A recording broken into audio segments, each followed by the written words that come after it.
Solid gains on the local share market today. Earlier I spoke to David Halliday from Macquarie Private Wealth.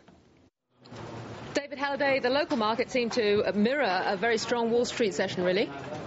It did indeed, Ticky. The US data that came out last night certainly encouraged investors overseas. The PMI and the ISM data in manufacturing terms was very strong. That saw the US market have a big run. It also saw commodity prices move higher, and our market really picked up on those leads and ran with them pretty strongly from the get-go. The market was bid from early on and basically remained well bid throughout the course of the session and right into the close. As you would expect on a day like that, the miners did their fair share of lifting. BHP and Rio Tinto both up by around 2.5%.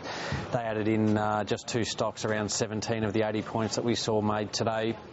On the flip side, the banks were also very strong, up by around 1.5% to 2% across the sector in those four stocks, and they added around 13 or 14 points of the 80 points we saw. So the four banks and the two resources stocks really accounted for around 40% of the gains of the total market. But they weren't alone. Every other sector in the market was up today, and it was certainly a pretty encouraging day after a very soft day yesterday. The market's strong pretty much all around the world. Was that on the back of this expectation of quantitative easing impacts in the US, and we've just had Japan?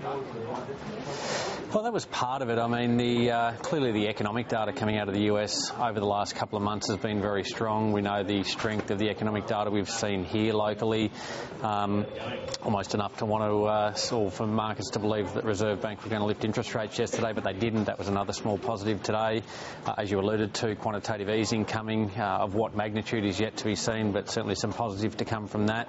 And the Reserve Bank of Japan doing the right thing by the market there. At the same time, it does appear that the Asian economies are still going at full steam ahead, so it's probably not surprising on that basis that we are seeing markets run. And look, I think yesterday it was sort of the mood that people were saying the market might in fact have a pullback locally to around 44 or 4,500 points, but look, that just wasn't the case today, and it does appear that many of the funds have missed somewhat the last 300 or 400 points of gains, and as a result in some ways are just forced to participate, and that's really what we saw today. A lot of money coming in off the sidelines, big move to the upside, but also very pleasing was the volume, $6 billion worth of shares changing hands, and that's sort of back to the types of levels that we were used to in the very strong bull market pre-GFC, so pretty good signs all around. And briefly, Fortescue Metals has resolved a shipping dispute. Has that been a bit of a relief for investors? It appears to be the case. The question you must ask is whether the gains of around 4% in the share price today were attributable to that news that came out on the resolution of the shipping case, or whether it was to do with the broader market gains. My feeling is it's probably more to do with the broader market gains, but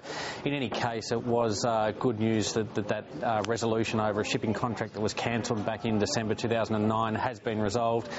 The company had guided the market to a total cost in that case of around $171 million. I think the final number came in at around 159, so under expectations, under budget. But as I said, I think most of the gains are probably attributable to a strong market today.